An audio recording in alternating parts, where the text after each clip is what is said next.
Fala pessoal, beleza? Tranquilo?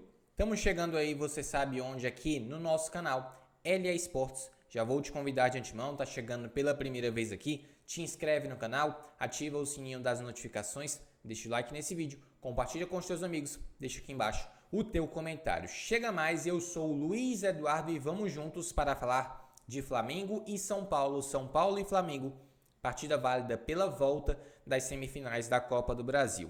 Vamos começar dizendo que o Flamengo venceu pelo placar de 1-0, 4-1 no placar agregado, vitória lá no Morumbi por 3-1 e agora 1-0 no Maracanã com o gol dele, Arrascaeta. Já, ainda mesmo nesse vídeo, a gente vai trazer algumas estatísticas, relacionadas ao Arrascaeta, que é realmente um craque de bola. O Flamengo vai em busca do tetracampeonato da Copa do Brasil.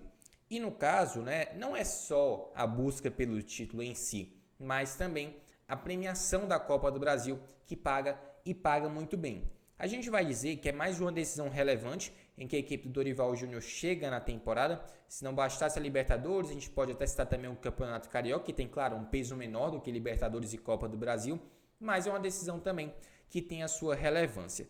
E também o adversário do Flamengo sai do confronto de logo mais entre Fluminense e Corinthians, jogo esse na Neoquímica Arena, em que o placar agregado é 2-2, beleza?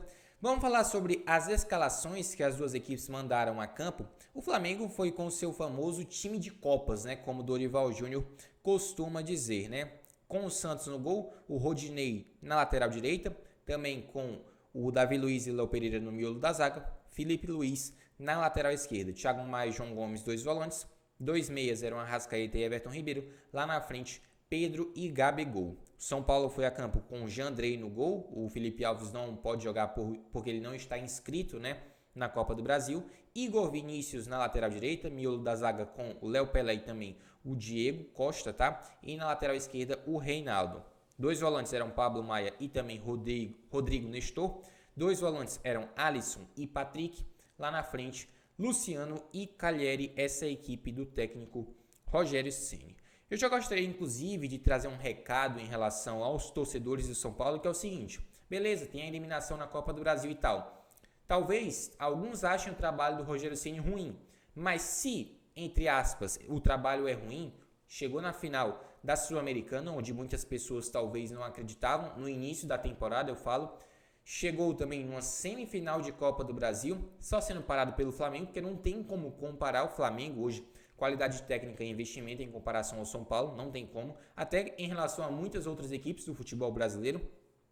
E no Brasileirão a situação não é tão boa, mas se está, entre aspas, ruim com o Rogério Ceni, pior sem ele. Eu não vou dizer que ele está fazendo um milagre com o São Paulo, mas ele sim vem fazendo um grande trabalho e a ideia, obviamente, é de continuidade, até mesmo em caso de não conseguir uma classificação para a Libertadores, Seja por vias do Brasileirão, que é a possibilidade mais remota, ou seja por vias de Sul-Americana, onde a equipe tem a final contra o Independiente Del Valle.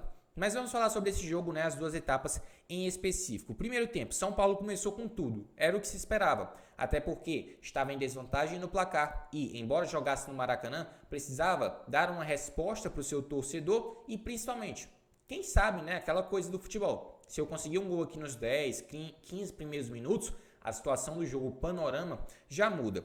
E, obviamente, no intuito de reverter a desvantagem. Até propriamente na coletiva do Ceni, ele falou o seguinte: se o Flamengo foi capaz de construir esse resultado, nada impede que a gente também não consiga reverter essa situação, onde no futebol, obviamente, tudo é possível.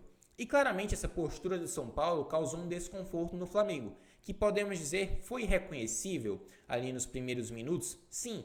Mas a gente sabe que o Flamengo, querendo ou não, com a vantagem de 3-1, sabendo da sua qualidade individual, sabia que a qualquer momento poderia decidir na qualidade individual dos seus jogadores, seja Arrascaeta, Everton Ribeiro, Gabigol, Então, o Flamengo sim entrou talvez um pouco desligado, mas a gente sabe que essa equipe do Dorival Júnior costuma sofrer em alguns momentos, mas é aquela equipe que quando chega é letal e sabe sofrer, não só porque tem um sistema defensivo muito bem articulado, mas também um cara debaixo das traves que é simplesmente um monstro de goleiro, e no caso é o Santos, Poucas pessoas falam nele, mas é um goleiro assim de uma importância para o Flamengo absurda, porque em outros momentos, até em anos anteriores, o Flamengo tinha bons times, organizados e estruturados, mas debaixo das traves deixava a desejar. Mas nessa temporada não.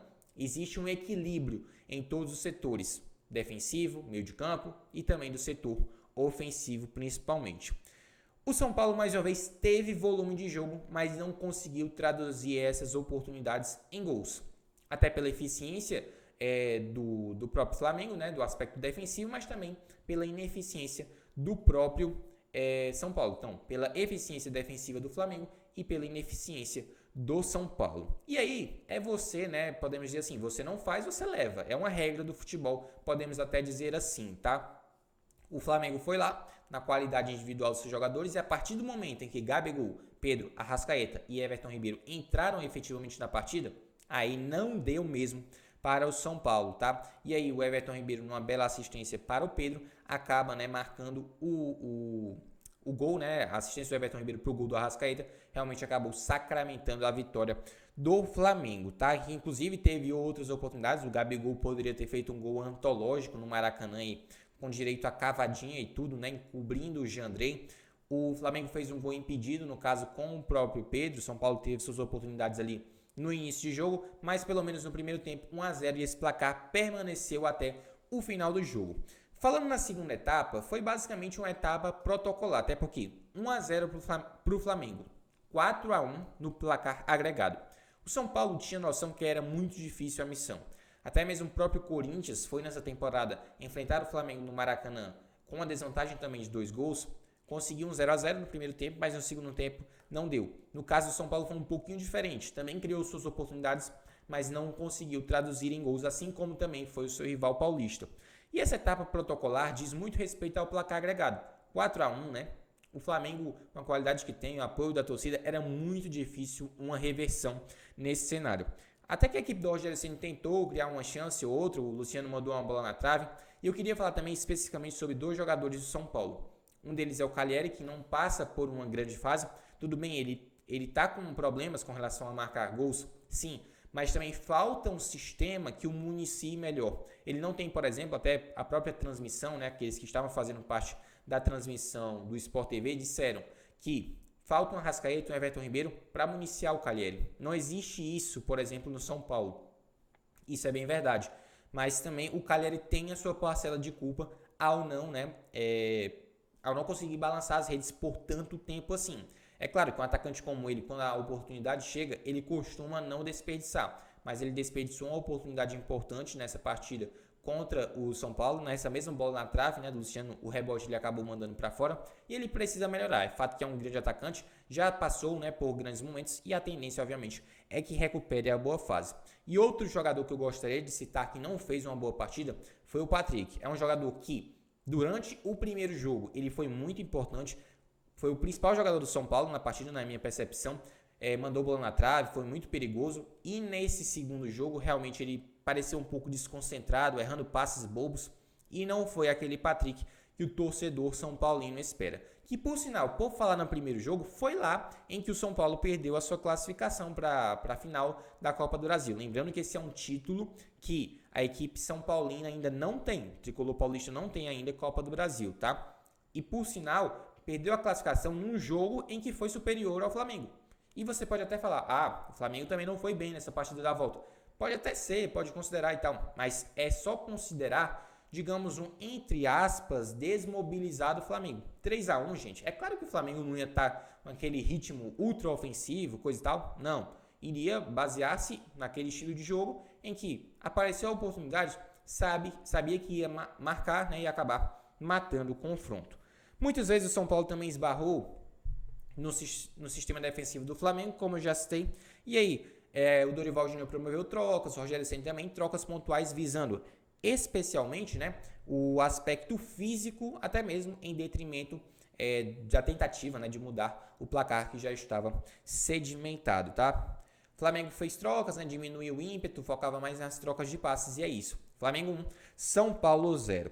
Eu gostaria de ressaltar que essa é a primeira final da chamada geração 2019 do Flamengo, né?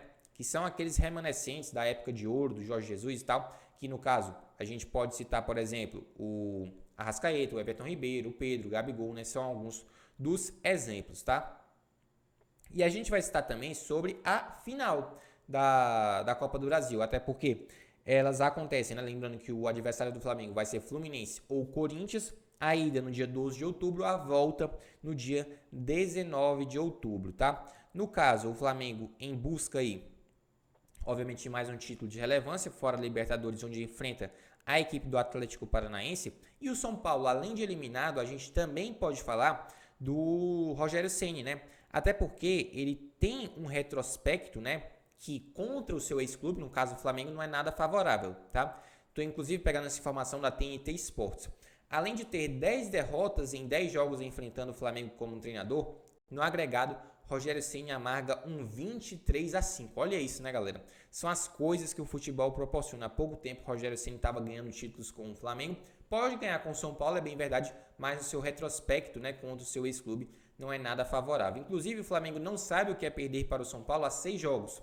No caso, pegando o recorte 2021-2022, um 5-1 para o Flamengo, depois 4-0 para o Flamengo, depois, já em 2022, 3-1 para o Flamengo, depois 2-0 para o Flamengo, 3-1 para o Flamengo e 1-0, né? Realmente aí só dá Flamengo contra o São Paulo. Podemos dizer que viram uma freguesia, por que não dizer? Mas é fato, são dois gigantes do futebol brasileiro e no caso avança a melhor equipe, aquela mais preparada, melhor estruturada, que no caso é o rubro-negro carioca, em busca do tetracampeonato e obviamente da bolada de campeão, em busca obviamente dos 60 milhões de reais. Deixa o like nesse vídeo, se inscreva no canal, deixa o like nesse vídeo, se inscreva no canal, ativa o sininho das notificações, beleza? Compartilha esse conteúdo com os teus amigos, deixa aqui embaixo o teu comentário, o que é que tu achou do jogo, né? Quem vai ser o adversário do Flamengo, inclusive, na grande decisão. Todos esses assuntos você pode falar aqui embaixo, o que você achou do jogo, o que você concordou comigo, o que você discordou. O espaço é aberto para vocês, tá? Então, no meu nome, Luiz Eduardo, fica um grande abraço, um grande beijo para todos os fãs de esporte da LA Esportes. Até nosso próximo vídeo, galera. Valeu!